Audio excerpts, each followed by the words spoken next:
Hello, this is 2 Minutes About Time with Luke Allen and Robert E.G. Black, the podcast that takes a look at the film About Time 2 minutes at a time. I am Richard Curtis, and I hope you enjoy it. And if you don't, well, you can just travel back in time 2 minutes and listen to something else. I'm one of your hosts, Luke Allen, joined as always with my co-host Robert E.G. Black. Hello, hello. And our special guest for this week, Niall. Hey, yeah, baby.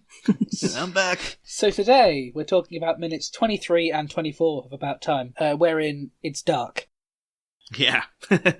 This is like the ultimate challenge for the movie by minute podcaster. It's like, well, you had 2 minutes and there ain't nothing on screen. It's just black screen. I hope to one day do a movie that actually has a harder one. I want to do Never Look Away, which I believe has a 20-minute sequence of him painting. With no dialogue. I think we talked one time, because this season on Batman that we did for April Fool's Day, we switched to B minutes, and we just did a minute about B movie. And another movie on the chopping block as an option was Jerry, Gus Van Sant's, the Casey Affleck, Matt Damon thing. You try to guess, how far does he walk in the desert this minute? There was a serious. Could we just talk about these two random assholes walking in a desert for like just see how long the episodes can go. So maybe next year, tune in next April Fool's Day to see if Batman is eventually covered. Although the B movie thing backfired on me because I pitched that to John, we did that episode, and now he's talking about like, oh yeah, after Batman and Robin, I think we should just cover B movie. I think that was pretty good. I've hoisted my own petard here now. Yeah, so it's 8:53 p.m. by the way at the start of this minute. Wow, the second time we get on the screen. Sorry, that's 9 minutes away from my time now. What time did they enter the restaurant? How long it was 7:48 when they sat down. Oh, so they're coming. Been an hour. This is like, yeah. And I think that's great because you know that they've just had sort of proper conversation by this point. Well, we got past the eating. We didn't have to listen to chewing and everything. Yeah, so at this point they are just talking, and it's good. And I'm glad we didn't have to do chewing. And I'm intrigued as to how... Then we try to guess what food they're eating based on the sound. I think there's a benefit in not having visuals throughout at this point it's not officially a date, but it's pretty much a first date. It's a blind date, you could say. It's an accidental blind date. Yeah, there you go. But like, because so many pitfalls of having food on an actual date. Like, a couple of years back, was a friend of mine from university. She was invited out on a date by a guy who was, I think he had won a thing from Bar Burrito, where he's like, oh, you get something like 100 free burritos for like a year or something like that. And he decided to start a blog where it was like 52 burrito dates, where he invited a different girl out every week and they just went for burritos. And his thinking was, burritos the ultimate leveler, because you can't look elegant when you're eating it. It's impossible to not just get it everywhere and just look like a complete sort of pig while you're doing it. And it's like, oh, so like everyone's on an equal footing and stuff. And this is kind of like that same thing. It's just like, oh yeah, you can, like, they could be as slovenly and just have freaking sauce all over their faces and do whatever they want here, as long as it's not audible. Like, yeah, they're in a completely even footing. They don't have to worry about like getting food on their, on their jackets or just looking like a complete pig while they're chowing down. I hope when they exit the restaurant, there's really good mirrors, so they can make sure they didn't spill everywhere. As it comes out, Mary's just still got the friggin' strawberry mousse in her lunch in her eye. So Jay says, so girls, be honest, who's more beautiful? Joanna says, oh, I am. Mary says, yep, she is. Jay, excellent. And then Mary says, actually, I look like Kate Moss. Really? No, I sort of look like a squirrel. Do you like Kate Moss? I absolutely love her. In fact, I almost wore one of her dresses here tonight. You?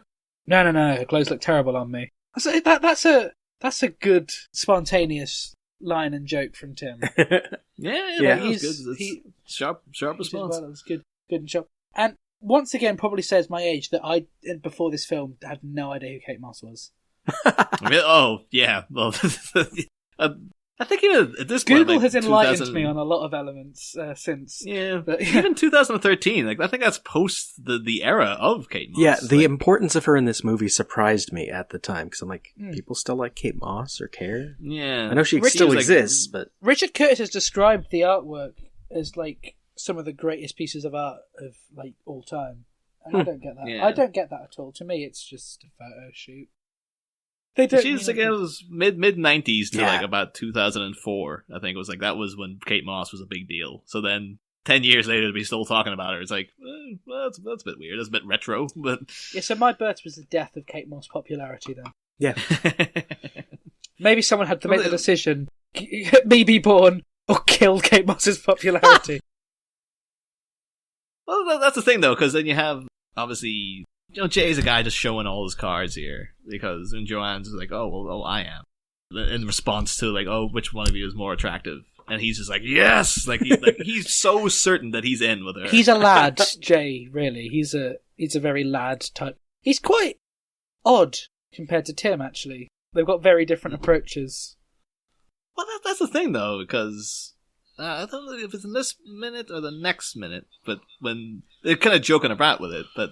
When Mary's so saying like, oh, he's very enthusiastic, and he's like, yeah, I hate him. Don't they literally comment on like later on in the film about like, I'm pretty sure he's about to assault me? Like, there's a line on that, which is, and even last minute too, like he clearly touched Joanna somewhere where she didn't want to be touched and stuff. It's like nowadays you just wouldn't put that in the movie. That'd be like, oh, the character's not going to be likable. But the thing is, I think everybody does know a Jay. Like, there's this guy who. He's in your friend group, and he's a bit obnoxious, and he's very fixated on like toilet humor and sort of been a bit raunchy and saying outrageous things. And, they're a bit. I think it's but difficult yet everyone still tolerates them for some reason. Yeah, I think it's difficult to portray him as tolerable, yet still ensure that we know that the way he acts is wrong.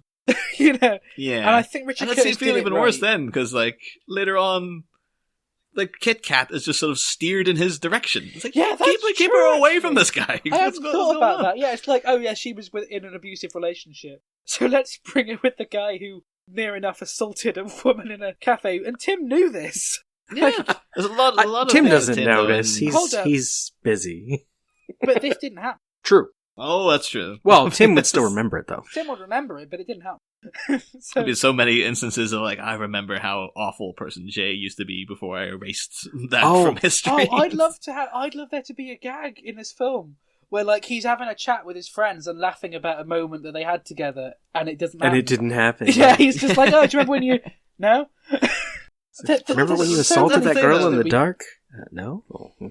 I do actually have genuine beef with, and again too, because you're looking at this as like try to keep this story simple because it's a fairy tale and whatnot. But yeah, I'm talking about like Jay and Kit Kat get sort of manipulated together. It's not that intricate. She would have been better with Rory. But the thing is like Tim's relationship with her. That's a part that really takes me out because. He does seem, even though they do address, like, oh, you did try to fix things for her. Yeah. He still comes across as a very neglectful family member to me. Because at some points in the film, he's saying, like, yeah, she just never adapted to London, really. And he knows that she's not happy there, but he's never made any effort to go. And it seems as if he's not made an effort to go see her. And then when he goes up to visit the parents, she's been there for weeks, and he didn't know. Yeah. And it's like... She's like, so you've not even been talking to her? And that it kind of comes across later on. I was like, maybe if you had been there for your sister a bit more. Yeah, and he says at the start that she's, like, still the most important thing in his life. So it is odd. It's just because he tries to do a quick fix. And it's like, well, maybe you should have been going further back in time to make sure that you were there for her a little more. And you could have, things, no, she's an adult woman and stuff. But, like, you don't have to take her by the hand. But it just seems as if he's very sort of like, just sort of ignoring all her problems until that car crash. And then I tried to do a quick fix, and it didn't work out for me. So that's now I'm going to hook her up with my potential sex pest worst friend, Jay here. And hey, everything worked out for the best for everybody, right? Then we go to 9:17, where Jay says, I cannot believe it's your birthday next week as well. And Mary says, your friend Jay is quite enthusiastic. I actually hate him. What's Joanna like? She's basically a prostitute. Yeah. Do you think that that's the Jay saying, I can't believe it's your birthday next week as well? Do we take that to be a genuine statement? Like, that's, again, from him as a character, I can imagine her saying, oh, it's my birthday next week, and him being like, oh, what a coincidence. Yeah, he's just lying. It's also my birthday. I took it as genuine, but I also took it as him trying really hard to connect with her. Normally it'd be, oh yeah, but he's like trying to connect onto that and think, maybe we can have an entire relationship based around the fact that our birthdays are on the same week. That's the thing though, the topic of like, oh, whether Mary or Joanna is like, oh, which one's the more attractive and whatnot. The people who listen to Batminute will know that I've had a hell of a time trying to understand throughout the seasons the perception of certain people being sexy. Like, for season 1, I was always of the mind, like, again, Luke, because you're a completely different generation as well, about, like, I always thought, I grew up in a world where I thought Jack Nicholson was regarded as a sexy guy. Mm-hmm. And then we had a guest on who was at that point she was about 24, and she was like, what are you talking about? He's hideous. And I was like, no, I'm talking about young Jack Nicholson. She's like, yeah, at any point, he's always been a hideous man. And then find out the rest of the season, like, yeah, that's most people don't find Jack Nicholson attractive and whatnot. And then this year I've been finding out friggin' Chris O'Donnell apparently was a big thing in the 90s. I find him very, very bland, etc., etc. But then it's come to my attention quite recently that Domhnall Gleeson is currently regarded as like a bit of all right by people. Like, he's thought of as being quite attractive and stuff. And that baffles me. Cause, like, I know I'm a, cis het man here, so I'm just like, well, who am I to talk? But I can comment, I can spot an attractive man when I see one. Yeah, I can say but he does not strike me at all. There's not this. What's the weird way of making sure this doesn't come across as odd as a group of 3 men talking about what women find attractive? The moment you think there's continuity, there isn't. Even speaking of that though, like, the reason I sort of caught on to this was I was listening to Newcomers, was a podcast featuring Nicole Byers and Lauren Lapkus, and they were talking about The Force Awakens, and they were going on about like, oh yeah, that guy, that General Hux, oh man, oh yeah, I'm ready for his job, so sexy and stuff. But they were saying like, oh, but normally he is, but then they're saying when he was General Hux though, no, not so much. Like, I don't like the way he brushed his hair and stuff. I thought he was a bit weird looking and whatnot. But the way they're talking about him the rest of the time, it's like, yeah, normally he's so cute and stuff. And I was like, Domhnall Gleeson. And then I put up about that on Facebook, and then someone else responded, oh, that speech he makes in The Force Awakens when he's like just full on Nazi, like just making a big friggin' Hitler speech. She's like, oh yeah, I found him very sexy there. They had a real power play about him. I was like, what the hell is going on? Like, this guy, and you in particular find him more attractive when he's a Nazi. What the hell's going on? This is crazy to me. But I should also mention though, in terms of like last episode talking about like, oh, a friend of mine who saw Bill Nye on the tube. Domhnall Gleeson's dad, Brendan Gleeson, both my dad's brothers have had conversations with him in the past, apparently. So one of my uncles used to work in a bank in Dublin. Nice. And handled a transaction with Brendan Gleeson, and then one of them just met him in a pub, like at the early 2000s. Huh. And he was like, yeah, apparently lovely fella. But that's the thing now, my dad has a fixation on the career of Domhnall Gleeson because his brothers have met Brendan Gleeson. So he's just like, this kid better be huge because I know people who met his dad. So therefore, I'm invested in this man's career. No one interesting ever comes to Shropshire, I swear. So, such an empty place. One episode of Doctor Who was filmed, like, around here in the 80s. Although, actually, it's talking about, like, all the transmogrifications of Domhnall Gleeson, I was actually surprised. I didn't realize until, like, just making notes for this, that Joanna, of course, is Vanessa Kirby. Yeah. Because she's, like, she's making her way in the world now, like, oh, Mission Impossible and all this business. And at the time, I was like, I just didn't recognize her. Like, after watching the film, I was like, oh, that's that actress who's becoming quite big at the moment. Margot Robbie was not that well known when this came out. I mean, yeah, Wolf of Wall Street was literally right round the corner, but like this was the first. Even though she was famous around the point I first saw this film, this was the first thing I saw Margot Robbie in. Mm. I think it's just weird though, because like knowing Vanessa Kirby, seeing her in loads of stuff, and then been shown a picture of her in this, and I was just at no point was like, oh, I know that person. It just didn't register until I saw it in print. And you'd actually know Robert as well. Like it's akin to from, of course, Mandy. Andrea Riseborough. Every time I see her, I don't know it's the same person. Like, she's just got something going on where it's like, I was watching Happy Go Lucky the other week. Didn't realize that was her playing, like, the sister, and then so I saw Mandy, and like, when I looked that up, it's like, that's the same person from the friggin' Emma Stone, Steve Carell tennis movie. Like, that's, like, it doesn't look, she so changes her entire being every time you see her. I'm looking at pictures of Vanessa Kirby now. I would have no idea. I've probably seen her in things and not known it was her. Yeah, it's crazy. It's just like, well, a little bit of, I suppose nowadays she's just all Hollywooded up. She's just like, oh, it's all the razzle-dazzle now has been applied to her. Do you think it's a blessing or a curse for actors to get so unrecognisable in a role? It's a credit to their acting, but also probably not too good to building their name. Yeah, you want something in between. Where people forget you're there, but they remember later. Oh, that was... Or at least it's enough for them to watch the film and be like, oh yeah, it's her from so-and-so. I need to rewatch Me Before You and find out who... I don't remember her character in Me Before You, but I haven't seen it in a while, but I liked it when I saw it in the cinema, so... That's the thing that I do have to ask, like, in terms of, like, you know, this sort of novelty... It's not a novelty restaurant they're in. It's, you know, it obviously is a sort of upper crust venue and whatnot. Have either of you guys ever been in any of these kind of, like, experiences of, like, you know, sensory deprivation kind of things? I don't think so, no. I want to, but I'd imagine that these, like Cat Cafe, as I said last episode, I imagine these are sort of places which you have to pay before you even enter, which always turns me off. Sounds lucky enough to, when living in Liverpool, we have the Fact Centre, which is, you know, sort of like a modern art exhibit house kind of thing. It's a cinema, but it also has, like, little exhibits around it and stuff. And usually some quite odd things will go in there. And they had a thing a couple of years back called Zoo, which I went to, and unfortunately I was hungover when I went in. I would not advise it, because it was... A lot of people already were saying, like, it's freaky when you go in there. Because basically all it was just a dark room. But there was like when you were going in, they were like, if you got any heart conditions or anything like that, don't go in here. Like, just don't. If you have any underlying health issues, don't attempt this. And the experience was basically, you walked in and you had to hold on to a rope that was at the side of the room. And there was a whole bunch of you, and they just led you through this long, dark room.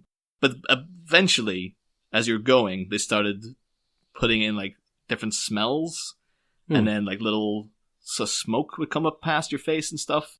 And then random lights would start shining.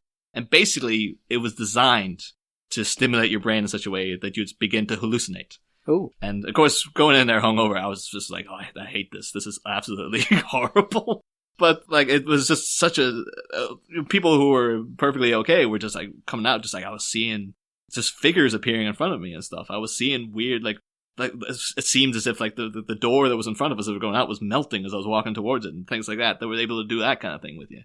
But, like, I was starting to wonder, like, if you're sitting in this dark dining experience, after a while, like, what happened to your eyes and stuff? Like, it just seems like, would you become more tuned to the complete darkness around you? Would you be able to... I thought I saw Mary.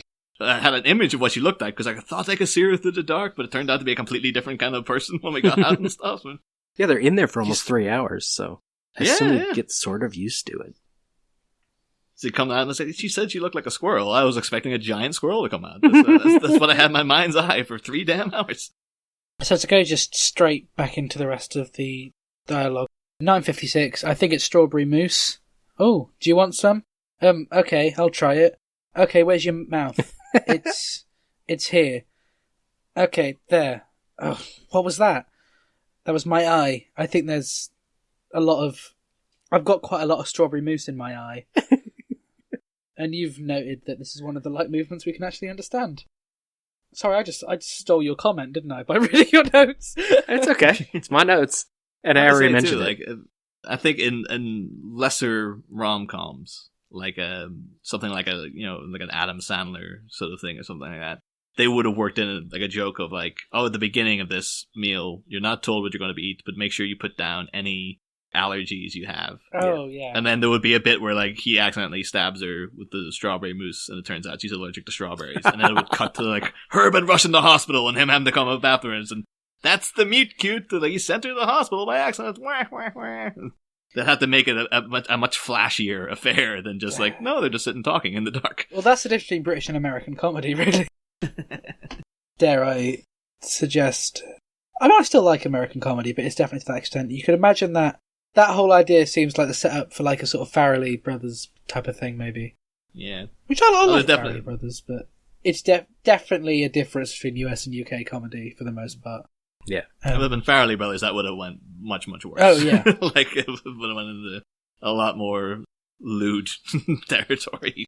Yeah, the allergic reaction could end up the same route as a certain bathroom in Dumb and Dumber.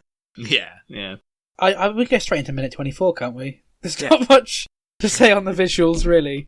She finishes with "now" in response to "Strawberry Mousse in my eye." Tim, I'm so sorry. You know what I love? Thank you. Before you get on, is that Joanna and Jay are still just talking in the background. They didn't notice that she just said he stabbed her in the eye. Yeah, they must be or Jay's so distracted in talking to Joanna while she's so distracted in trying to stop him. So then, yeah, I'm so sorry. No, thank you. That's a new sensation for me. So maybe I'll see you outside, or yeah, great, scary. Yeah, it's a bit scary. And then that's the end of the bits in the black. Is there anything else to say in the black? Well, I will say though, like, we're getting the nice side of the conversation. We're like, oh, these two are really hitting it off and stuff. I do feel bad considering they're in there for 3 hours. Joanna's going through like a living nightmare. Yeah, Like she's having the worst night of her life. Like, I've been stuck with this prick the entire time. I'm surprised she's not been like, yeah, we're gonna go. Like, after half an hour in, she's like, you know what, this isn't for me. Let's just get out of here. Well, what's the way of phrase? I don't want to say respect to Joanna, because that's saying that the respectful thing to do is to ignore the stuff that's sort of happening, depending on what. We don't know how far Jay is getting at this point, whether he's just an annoyance or whether he's trying. Maybe she just moved out of his reach and he just couldn't touch her anymore. Yeah. I mean, maybe they did have a good conversation, and I'd be intrigued to know what happens between Joanna and Jay, because they might meet again at some point that we don't know about, right? Eventually. I mean, she's still Mary's friend. He's still Tim's. Yeah. Oh, that definitely would have been. So I guess because of this would have been erased. So I guess maybe they would have met at the wedding eventually, or maybe prepping for the wedding. Maybe. Yeah. Yeah, that's a good point. It's so weird that basically everything that happens in this minute becomes unnecessary later on. Can we just start partway through the show just deleting past episodes? How about we just don't cover the minutes that get erased? We'll just cut those out of the movie. Saves me editing on Here's these the real episodes. timeline. Movie's much shorter. I'd love to do an edit of the film, actually, as to just what. Can we do that? I did that for Groundhog Day. I did. I did Rita's experience, and it was just cut from day one to the last one. Done. It was about half an hour long. But I'll definitely do that towards the end of the show, I think. Just edit a cut of the film to be just what actually happened. And chronological as well, that we could start with them as a kid. With him as a kid. It would take a lot of writing and planning and stuff, but hey ho, we don't know how long quarantine's going to last. So I still think, actually, it's so strange though that, like, I guess you could put it down to, like, it's just, it's just the British way, where it's like, it's just understood, like, this is a secret between the men of this family. And, like, Bill Nye, I guess, he dies in the movie without his wife ever knowing, like, oh yeah, he can travel back in time, as can your son. Yeah, and I find there's that's no so point to film. sad, yeah. And I like the fact that it's, and thus the funeral isn't so much of an issue for Tim. Like, you can almost see that he's not as upset as everyone else at that point. But it's just, I think other films would have been like, it would have been like, you know, friggin' a major plot point to have. Maybe, like, at the end it would have been, he has to tell Mary that, like, oh, I can do this the whole time. But then you just get into another barrel of worms where it's like, she's like, so I guess you've been able to manipulate our entire relationship. I can never trust you again, because what do I know? That, like, it'd be a bit like, I don't know if you guys ever watched Legion, but there's a whole, the main thrust of the story towards the end is the central love interest. He erases one of her memories, so she doesn't remember a thing. And it's just like, well, you've essentially, I can never trust you again now, because you've got the powers to manipulate my entire consciousness. I think we need to do a tangent episode at some point about films where Rachel McAdams plays someone who knows someone who can travel in time. Like, I haven't seen the other two, but I think we could definitely do like a bonus episode at some point on that. Oh, for sure. Definitely. And, as I say, with all the Richard Curtis stuff as well, because I will happily watch. Going through the DVDs of all the Richard Curtis films, there are commentaries on some films that I don't remember ever listening to, so at least that... Here's the thing, though, like, because now's as relevant a time to ask as any. Richard Curtis does have a thing going throughout a lot of his work with the single American. Yes! In I was thinking that as well. Because in this we have Mary here. They never really bring up that she's American. It's just sort of like, yeah, it's just understood. Andy McDowell, of course, in Four Weddings. Yeah. Julia Roberts. Notting Hill. Even Jeff Goldblum and the tall guy. Yes. And Joanna in Love Actually. Yeah. Yeah. So what is it, though? Is it just... I looked briefly into, like, is his wife American or something? And they're like, no. What about the girlfriend that Bernard stole from him? Was she American? Like, the cynic in me would be like, it's a marketing thing, or it's like if I have one American actor in my British movie, that'll be easier to sell to the Americans, because they'll be like, oh, here's Rachel McAdams. Like, she's a big star in America, but she's in this British movie. But you like her, because you know her over there. So it'll play to both audiences and stuff.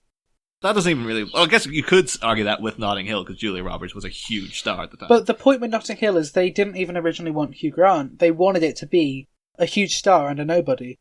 The only reason they went for Hugh Grant was no one else could play that role. Like, they literally wanted someone who was not known for anything at all to get that, the parallel between the story and the real life, which I really like the idea of. But then Richard Curtis didn't even want Hugh Grant for Four Weddings. I don't know if you guys knew that. But he voted against Hugh Grant, and everyone else said he was good. He thought Hugh Grant was awful. Yeah. So there we go. Hugh Grant, he's had a roller coaster journey in the public eye as well. But I don't know. There was a couple of years I didn't like Hugh Grant, and then I saw Paddington 2, and I was like, wait, I think I love Hugh Grant now. He was amazing in this. I haven't seen much outside of rom-coms with Hugh Grant, in all fairness, other than Paddington 2, which is still a com. Oh, Paddington 2 is so good. It's on BBC iPlayer again, so I guess I'll watch that at some point. Oh, yeah. But it's one of the such few a revelation to see him. It's just been like, I never liked this guy. Like, for Paddington so long. 1 was great, and somehow Paddington 2 was better. Like, yeah.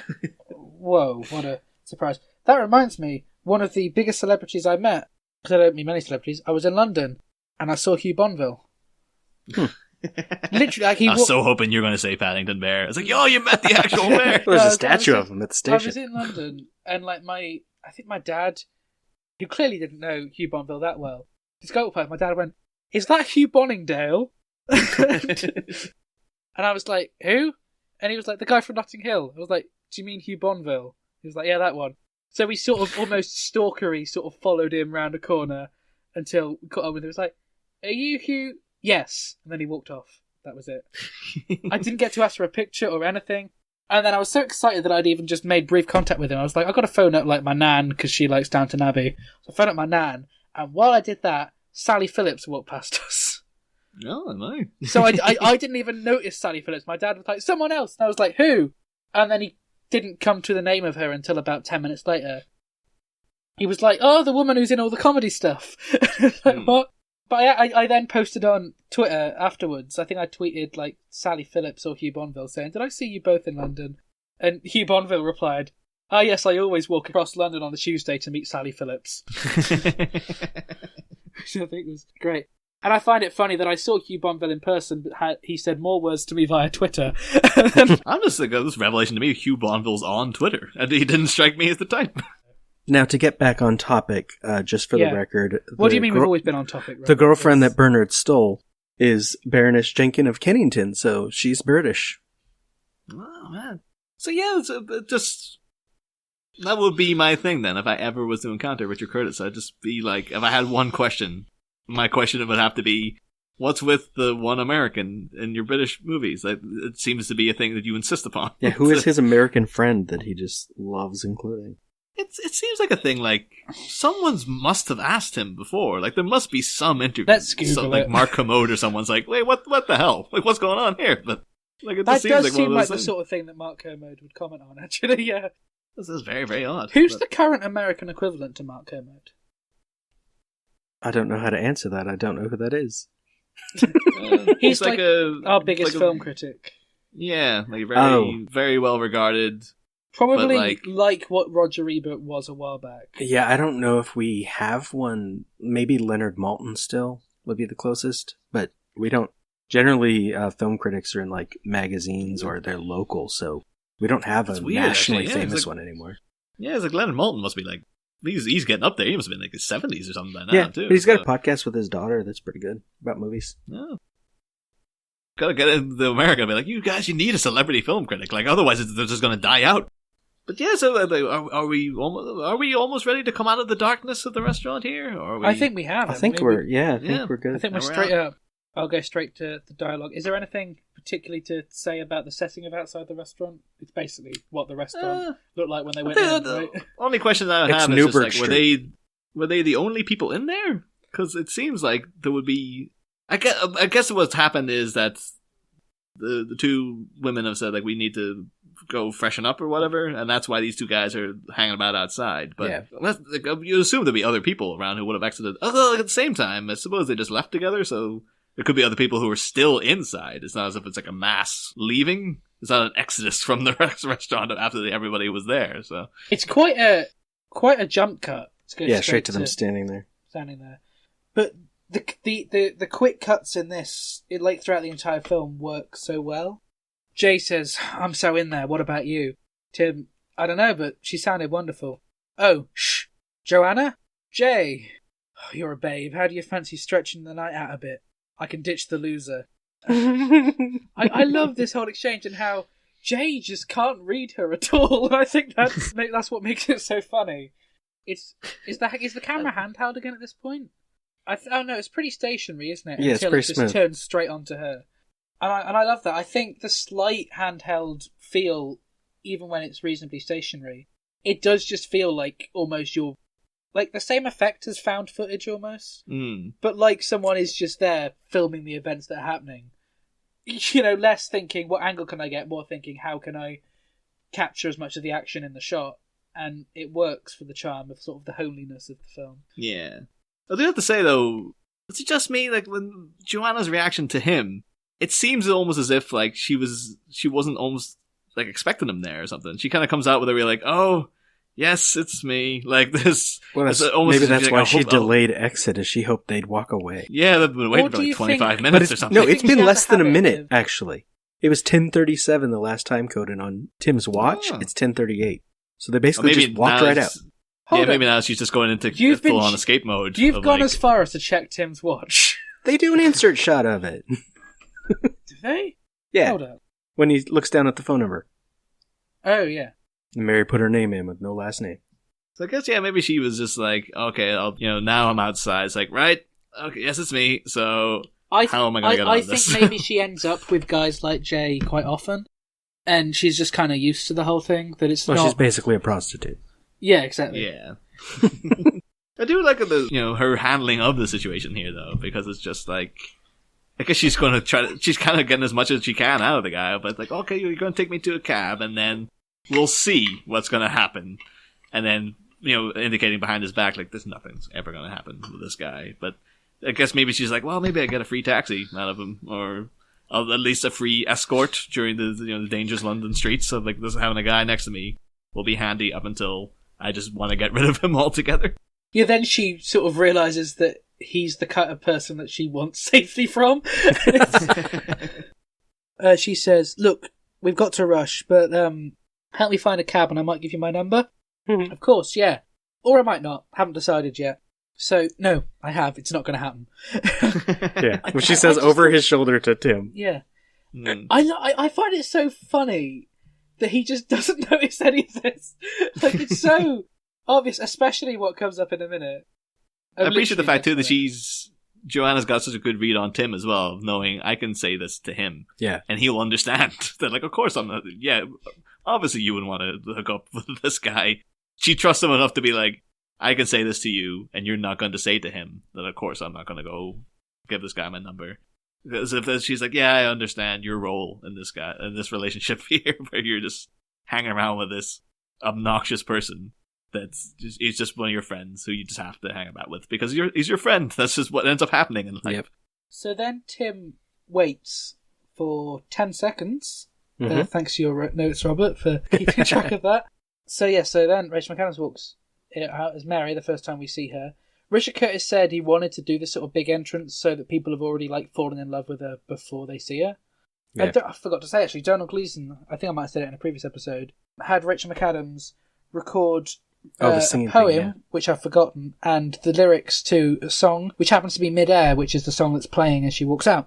And he had her record herself, I think it was either singing or saying them, just so he would listen to her voice every day before he got to work, so that when he actually got to filming with her, like, he fell in love with her voice, which I think is really sweet. And I love this piece of music as she comes out Mid-Air. Who's it by? I should know.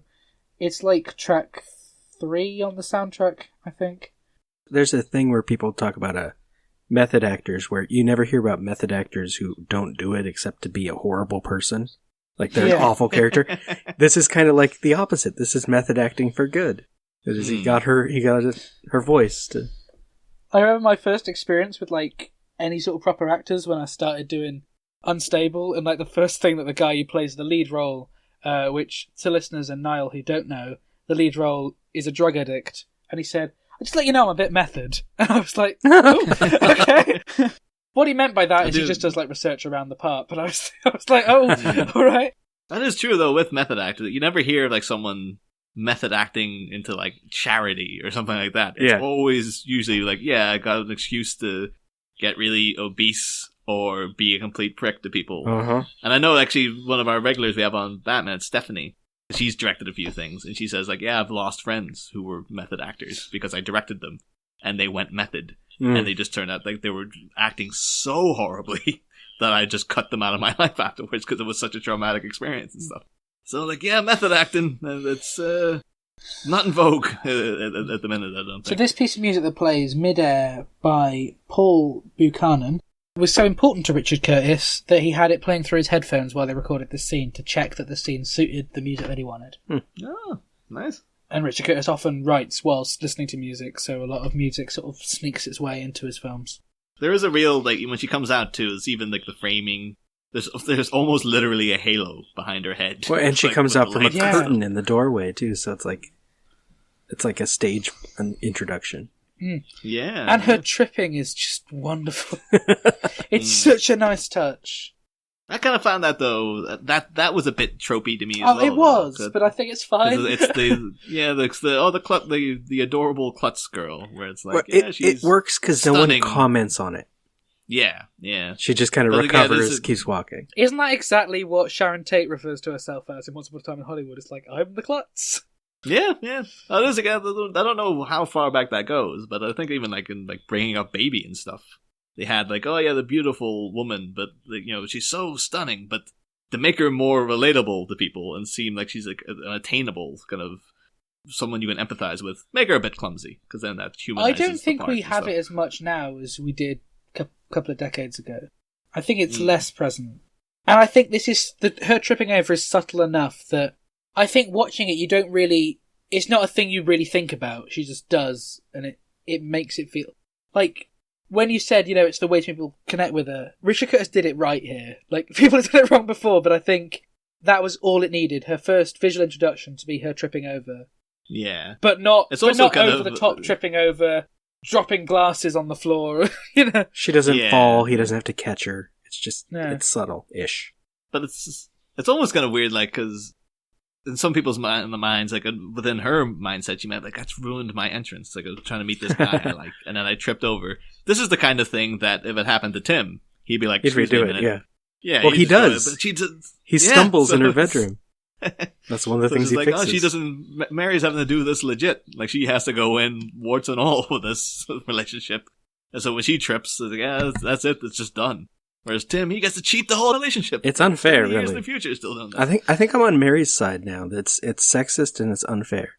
She can't fix this, but he gets to pick up her shoes and move them out of the way later. It's not right. Can we talk about, as well, the fact that discussions that they have later on about Kate Moss, that he then uses to talk to her, like when he sees her when he goes back in time for the third time, so his first meeting with Mary, and when he uses what she said to him as a way of getting her, like, that's stalker. That's so stalkery. It's in there. I know you'll know it, Robert. That's Groundhog. Yeah. Right, I called that Phil Connor. Gray area. Yeah. Where it's just like, well, you Phil Connors her. You just essentially, to be fair, you got the information straight from the person, but you've still they don't remember the day they told you all this stuff about them, so you're still kind of getting it under false pretenses, maybe, or like, it's very, very on much the other like, side of things. I don't know, like as you said with the whole Kate Moss thing that we were mentioning earlier. Is it kind of odd for a man of his age to express interest in Kate Moss? Well, no, there's a museum exhibit and there's lots of people there, so... Yeah, I guess they are of both genders. Clearly it's aren't okay. They? Yeah. Yeah. She was huge as well. I'm going to say, like, it's just because... I was just thinking, mostly because of how, like, sexualized her shoots are, that I don't know. No, you said she was huge. I'm like, no, she's really thin.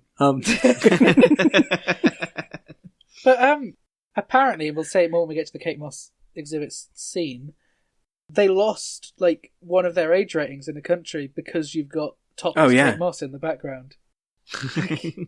I mean, I think that would have been possible at a lower age rating in the UK. Like, I think our I mean, obviously it's vaguely sexualized, but, like, our rules tend to be that you can have any nudity, like, past at, like, a U, which is, like, what, your G, if it's not sexualized. It's very rare that it happens, I think.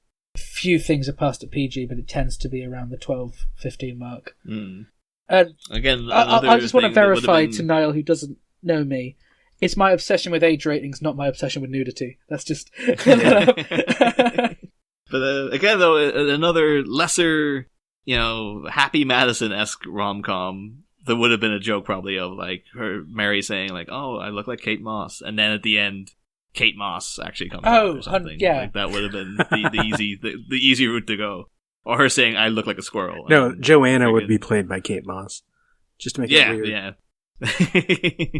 Yeah. The whole squirrel gag, I feel like, they could have done something. I feel like the more we get in the show, the more I could end up hating on American comedy. I like some of it, but... Kate Moss and a squirrel walk out I of a love restaurant. American comedy, so I'm just saying, certain branches of it I don't like. Yeah, and that branch of it mostly stars Adam Sandler. Yes, very much so. Although at the same time, too, he can pull out the bag when he wants. I still haven't seen Uncut Gems. I need to. See, not only will you be frustrated with him as a character in it, because he's a very annoying character. Like, the movie's great, but it's built on the... Will I be frustrated in terms of what my opinion on Adam Sandler is by the end of it? Yeah, at the end you'll just be I think you could have been doing this the whole time, Yeah. and you've just been making crap for years. I mean, it annoyed me when I read that, like, Netflix asked him to make, like, 5 films in 2 years, and it's like, there's no quality in these if you're making 5 in 2 years. No. I guess they know what they're doing, though. They're just like, well... Yeah, well, there's an audience. But... It's just... The audience seems to be people who don't like films. Yeah. I haven't watched any of them. No, neither have I. I don't think... Last Adam Sandler comedy I watched... like 50 First Dates or something like that, maybe? Yeah, for me... when did Funny People come out? Because in terms of American comedy, I quite like Judd Apatow. Well, that's a Judd Apatow movie more than an Adam Sandler movie. Yeah, he's in it, but he's not... Yeah. Have I watched it all the way through? I don't know. I like Judd Apatow films. And I find it weird the number of, like, American comedy films I'll watch, and then it'll be like, oh, it's produced by Judd Apatow. Like, he just seems to be involved slightly. Funny People is 2009. Okay, so 50 First Dates was before that, right? Although, would you say then, maybe, talking about, like, who's the American equivalent to Mark Commode? Would Judd Apatow be the American equivalent of Richard Curtis? Because it's like... The amount of British comedies you watch and you don't think about it, and you're like, oh, who produced this or who wrote this? Like, oh, it's Richard Curtis. Like, again, like, he had his finger in that pie, too. And you just don't think about Judd Apatow. It's like, yeah, maybe Judd Apatow is. I think Richard Curtis has a lot of likeness with John Hughes as well. I mean, obviously John Hughes' stuff were teen, his romance, which is a bit different. But, like, in terms of him mostly fitting to a particular genre, and then just happened to have been involved in, like, family films and stuff, like, ones you wouldn't expect him to be involved in. Which is with a few Richard Curtis things. Like, every now and then I'll be watching a Richard Curtis film, and it's like, this is a Richard Curtis film. Like, I wouldn't have suspected it. I haven't seen Warhorse yet, but he wrote the screenplay for Warhorse, so... I must prefer it's a low-budget quasi-remake Horse War, which is just much more exciting. Just like, more horses, more war. It was great. So, if we got more stuff for this minute, I scrolled down and I don't know No, we she haven't. trips and smiles at the I end.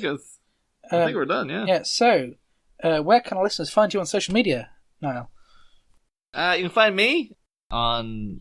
If you want to listen to any more of my stuff, I host Batminute, which is, doing the same thing you guys are doing, but with Batman movies. You can find social media for that on Twitter, just as Batminute, and on Facebook at the Batminute Listeners Cave, which is surprisingly active, interactive group with the people listening to the show. And yeah, just pop on in there anytime you fancy. Yeah, should we set up a Facebook group for this or nah? Like, I'd say so. It's always fun to just have people ring in. Even if no one ever goes in there, it's good to have the option, the possibility. Can we call it the cupboard or something like that? Robert, what about you? Lemmingdrops.com or Robert E.G. Black on social media. For me, Twitter, llama_bottle0, Instagram, The Ginger Luke, Facebook, Luke Allen Film. Everything's at lukeallen.co.uk. And this podcast, Facebook, Twitter, and Instagram at 2 Mins About Time. Thank you so much for listening to this episode. We'll be back with our special Friday specials, as always, on Friday, unsurprisingly. And I guess that's all. Pip pip. The 2 Minutes About Time theme is performed by Ethan O'Mahony and is a cover of the About Time theme originally composed by Nick Laird-Close. 2 Minutes About Time is a production of Lemming Drop Studios in association with Bottle O Productions.